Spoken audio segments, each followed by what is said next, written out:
today's top boxing news.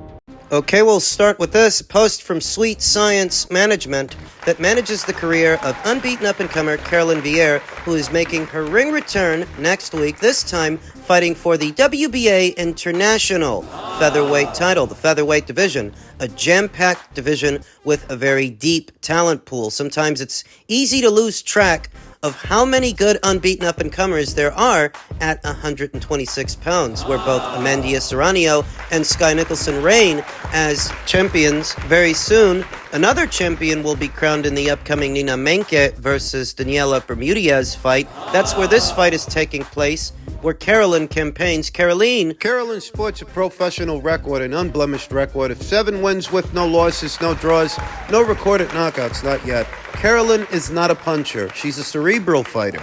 She's going to be facing Mexico's own Joanna Chavarria Lopez. Joanna sports a professional record of 6 wins with 5 losses, 1 draw, 2 knockouts, having never been knocked out in 12 professional bouts. Last in action in June of this year, she fought 2 times this year. Once in April against Yuli Hang Luna, lost the points decision, then more recently in June against Zulina Munoz, who she stopped in 4 rounds, where Caroline last saw action in March of this year. Opposite the ring, Augustina Belen Rojas won a unanimous decision.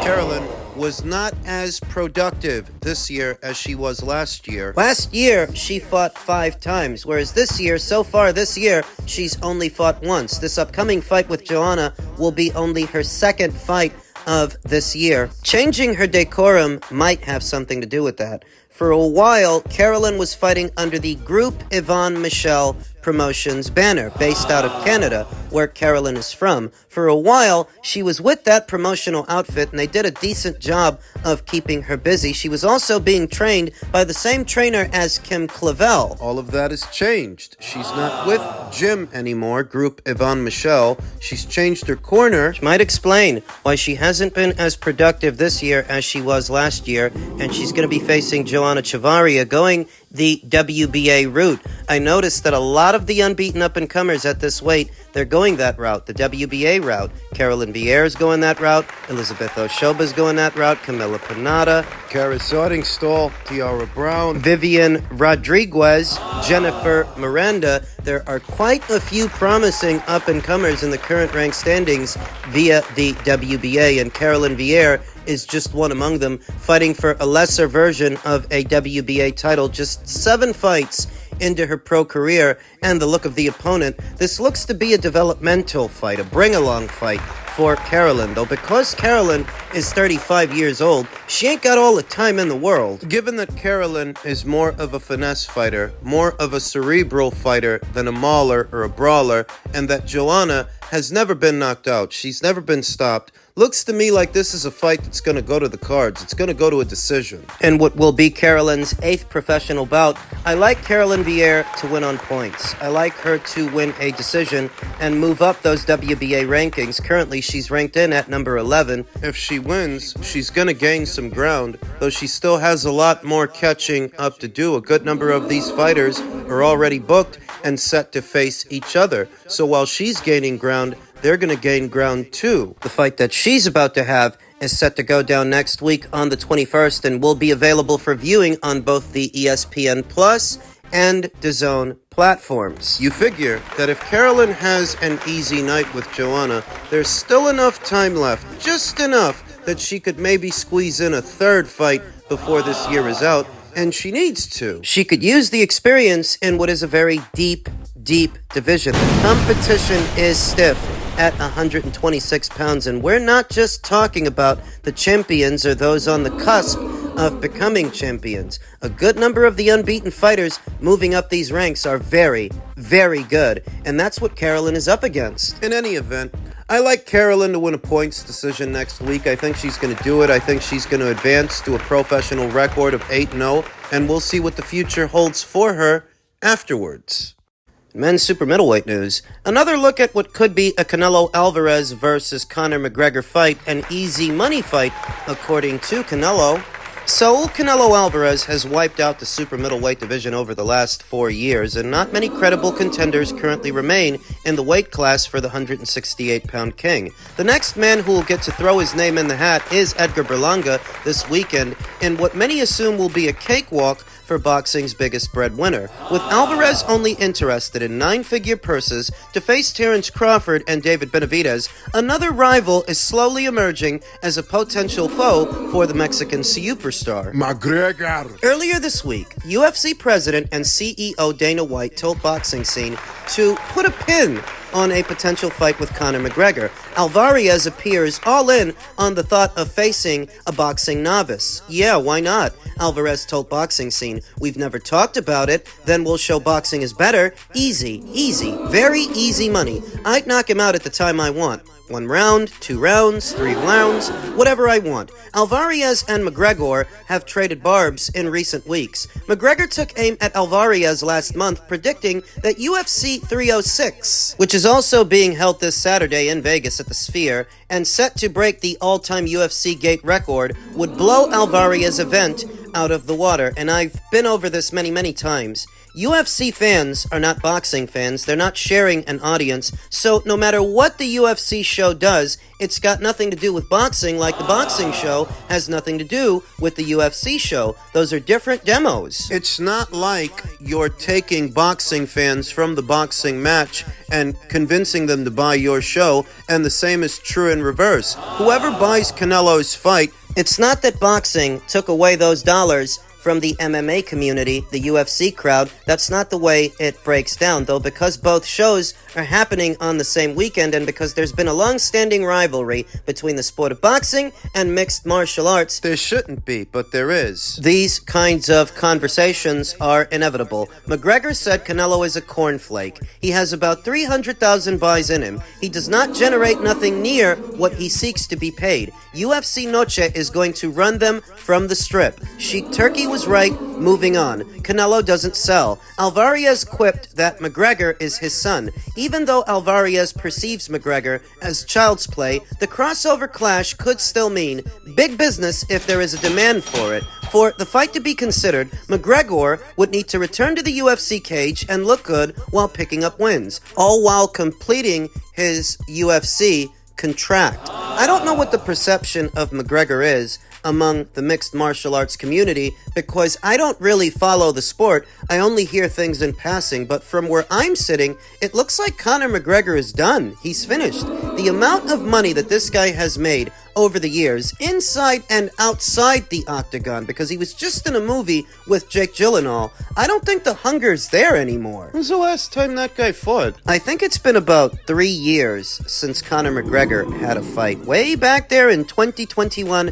when he fought Dustin Poirier. Conor lost.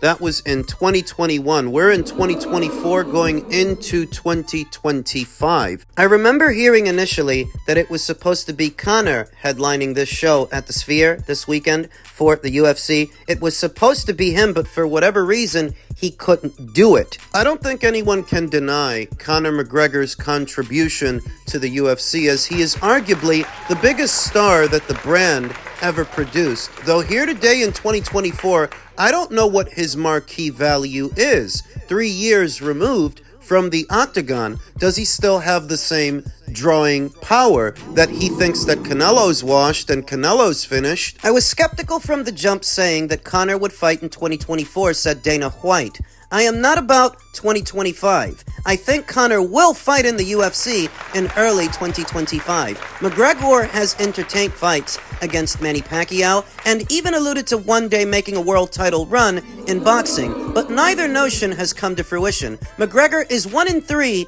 in the MMA since losing to Floyd Mayweather way back there in 2017 in a blockbuster boxing bout that generated over $600 million in total revenue then and now. These boxing versus mixed martial arts crossovers had more of a mystique before Conor and Floyd did the dance. Afterwards, seems a common sense argument that in the boxing ring, the MMA guy's gonna lose, and in the cage, the boxer's gonna lose. I mean, it seems like a common sense argument. What about Ngannou? So late last year, Francis Ngannou exceeded everybody's expectations when he fought Tyson Fury. And that helped to galvanize the MMA fans again, that an MMA fighter could make it as a boxer, because look at how well Francis did against Fury, who at least by some was perceived as this era's premier heavyweight, or so they thought. That put a battery in the MMA fans' back, and tired old conversation resurfaced. Boxing versus mixed martial arts, which doesn't make a lot of sense to me because I thought that boxing was a part of mixed martial arts, falling under that umbrella. It's all in the name. Mixed martial arts. Little bit of judo, little bit of wrestling, Muay Thai, boxing, kickboxing. Isn't all of that supposed to fall under that umbrella? The umbrella of mixed martial arts? Doesn't make a ton of sense to say that one is better than the other when they're supposed to be a part of one another, aren't they? I always looked at it as a childish argument had by childish individuals. The whole my dad is better than your dad energy argument. My combat sport is better than your combat sport. I don't know what the point is. I don't know what the end game is supposed to be in having an argument like that. In any event, a lot of people do. So when Ngannou exceeded expectations with Fury, that put a battery in a lot of MMA fans' back up until he went in there with AJ, and AJ beat him easy. Stopped him in 2 rounds. Dampening the MMA fans' spirit, this more recent rivalry between Conor and Canelo might start that up again. It might, but like I said, I don't know what the MMA fans' perception of Conor McGregor is in 2024. Outside looking into a boxing fan, he seems like a quasi-retired fighter. Is that how he seems to an MMA fan? Does Conor still have any marquee value? Does he still have fans? In a very general sense, Canelo versus McGregor as a spectacle, as a novelty fight, like many other novelty fights, I still think it could do well commercially, but it's not going to do what Conor did with Floyd. It's not going to do that. After several of these novelty fights between boxers and mixed martial artists, that entire conversation doesn't yield the same mystique. Going in, I don't think anyone would expect Conor to win. They might tune in to watch just to see what happens, though going in, I don't think anyone would be expecting Conor to win the way that some expected he might win against Floyd. Because Floyd was older and smaller, not known as a knockout merchant. Surely watching Floyd knock out Conor would have brought these guys back down to earth. So against Canelo, I don't think many people would be expecting Conroy to beat Canelo. Then why would they watch it? Because it's something to watch. For the same reason that people watch Rocky reruns, even though they know how it ends. It's something to do. It's something to watch. Between Canelo's existing marquee value and whatever marquee value Conroy has left, I do think you can sell it. No, I always fight everybody, and I have legendary fights, Coro, Golovkin, but they bring me something to the table. So they bring me legacy to the table. So I'm talking about that, And I know you guys always wanna put, if I beat Benavidez, you wanna put other fighter there. And like I say, if the money is right in that special fight, because he don't bring me legacy, he don't bring me anything.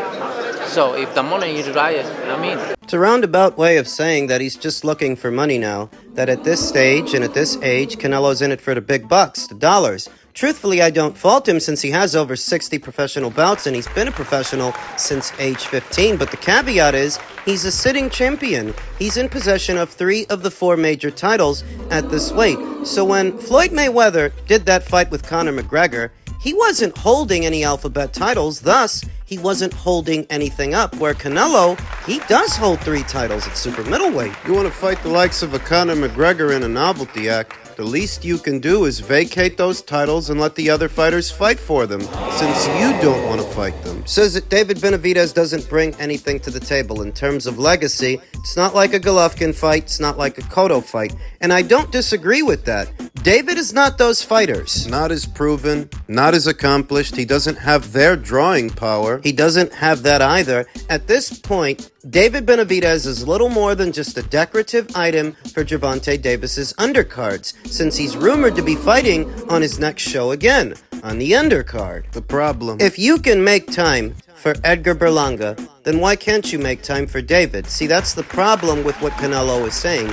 If you can make time for Edgar, Why should David be out of the question? and even though David Benavidez doesn't have much drawing power, he really doesn't, a fight between him and Canelo, commercially, would do better than a fight between Edgar and Canelo. Because there's actually a grassroots demand for a fight with David, whereas nobody outside of Edgar Berlanga himself was demanding a Canelo fight. Nobody really wants to see Edgar fight Canelo per se. Nobody was asking for that. It's synergy is what it is. David Benavidez by himself does not yield much drawing power. He doesn't. But with Canelo, in that particular fight, that would do very good business. Conor McGregor fight would do even more business. So there it is.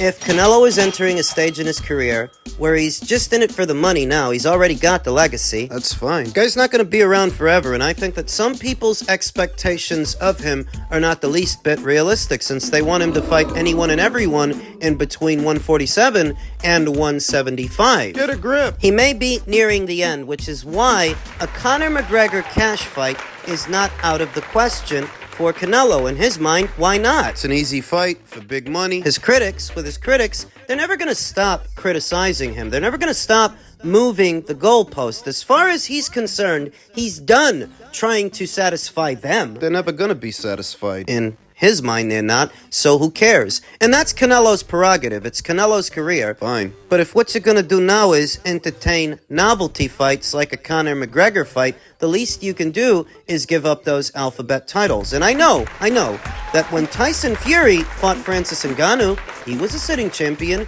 He had the WBC title. He didn't have to vacate his belt, so why should Canelo? Because it doesn't sound like Canelo has any intention of fighting these mandatories like Diego Pacheco. Couldn't be bothered with William Skull. He couldn't be bothered with that guy, and once again, that's his prerogative. But if he doesn't want to do that, then what does he need with those belts? Let the other fighters fight for them. Don't deprive these guys that are coming through of the chance to become champions. If you don't want to give it to them, you don't want to fight them, then give up those belts and let them fight amongst themselves. Don't hold up the division. That's my only complaint. The division should be allowed to move along if Canelo doesn't want to be a part of it anymore. It's my only hang-up.